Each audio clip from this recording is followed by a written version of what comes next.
Berikutnya pemirsa, 6 unit rumah makan seafood di Pekanbaru terbakar pada Senin. Sementara itu minibus milik sebuah e-commerce terbakar beserta ratusan paket di dalamnya.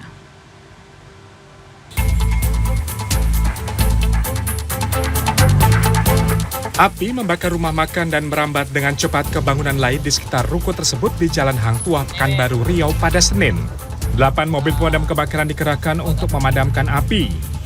Petugas membutuhkan waktu 1 jam untuk menjinakkan amukan si jago merah. Akibat kebakaran, 6 rumah makan seafood dan 2 kios yang berada di sampingnya turut di dalam api. Polisi masih menyelidiki penyebab kebakaran. Peristiwa kebakaran ini terjadi diduga karena korsleting.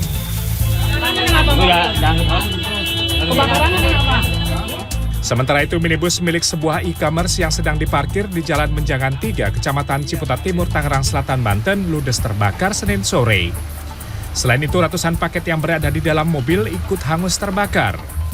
Api diketahui muncul pertama kali di bagian dashboard, merembet ke bagian lain.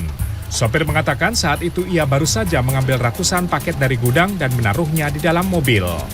Tidak berselang lama, muncul asap dari bagian dashboard yang diikuti dengan kobaran api. 300 paket yang berada di dalam mobil juga ikut terbakar. Api dapat dipadamkan 1 jam kemudian setelah 1 mobil pemadam kebakaran dikerahkan ke lokasi. Di Palangkaraya, Kalimantan Tengah, hutan dan lahan seluas 2 hektar terbakar pada Senin sore. Sejumlah petugas penanggulangan bencana pun harus berjibaku memadamkan api yang menghanguskan lahan milik warga yang diduga sengaja dibakar untuk membuat lahan perkebunan. Banyaknya titik api membuat pemadaman juga dilakukan dengan waterbombing menggunakan helikopter. Berdasarkan data sementara Satgas Karhutla Kota Palangkaraya sampai 7 Agustus, 98 kasus kebakaran lahan terjadi dengan cakupan lahan yang terbakar mencapai 103 hektar. Tim Liputan CNN Indonesia. Informasi selanjutnya, seorang anggota DPRD Provinsi Lampung menabrak seorang anak berusia 5 tahun dan meninggal dunia. Meski sudah melakukan gelar perkara, polisi menetapkan status tersangka kepada pelaku. Adapun di Makassar, anak dari Wakil Ketua DPRD Sulawesi Selatan berkendara ugal-ugalan dan viral di media sosial.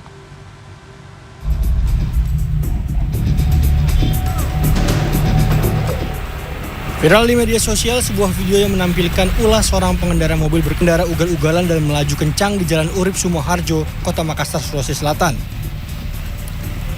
Aksi pengendara mobil berstrobo ini diduga juga menyebabkan seorang pengendara motor terjatuh. Peristiwa yang ada di dalam video diketahui terjadi pada Sabtu malam 5 Agustus. Dari hasil penyelidikan Satlantas Polrestabes Makassar pada Senin sore 7 Agustus didapat informasi mobil yang melaju ugal-ugalan merupakan kendaraan operasional milik Nikmatullah RB, Wakil Ketua DPRD Sulawesi Selatan. Adapun pengendaranya adalah Muhammad Irfan Fauzan RB, putra dari Nikmatullah RB. Irfan dikenakan pasal 283 dan 287 Undang-Undang Nomor 22 Tahun 2009 tentang lalu lintas dan angkutan jalan. Adapun mobil yang digunakan Irfan ditahan di Mapolrestabes Makassar.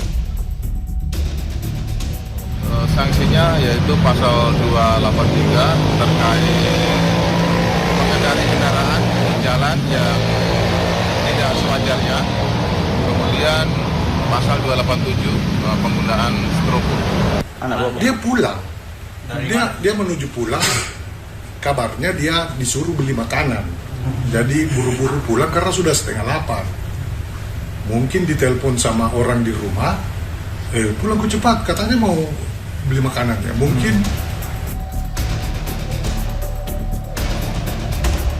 Di lokasi terpisah, Polresta Bandar Lampung belum menetapkan status tersangka kasus kecelakaan lalu lintas yang melibatkan Oktari Jaya, anggota DPRD Provinsi Lampung. Kasus kecelakaan yang terjadi pada Selasa malam 1 Agustus itu menyebabkan Muli Aisyah, seorang anak berusia 5 tahun, meninggal dunia. Senin petang 7 Agustus, penyidik unit Laka Lantas Polresta Bandar Lampung sudah melakukan gelar perkara, tapi masih harus melengkapi bukti dan meminta keterangan saksi tambahan. Kalau terkait dengan perdamaian itu sampai saat ini kami belum menerima laporan tersebut. Jadi kami selaku penegak hukum di bidang lalu lintas tentunya akan melaksanakan tugas penyidikan sesuai aturan. Pihak keluarga korban mengaku sudah mengikhlaskan kematian anaknya dan memaafkan pelaku. Namun penyidik belum menerima surat perdamaian dari kedua belah pihak dan akan meneruskan proses penyidikan. Tim Liputan CNN Indonesia.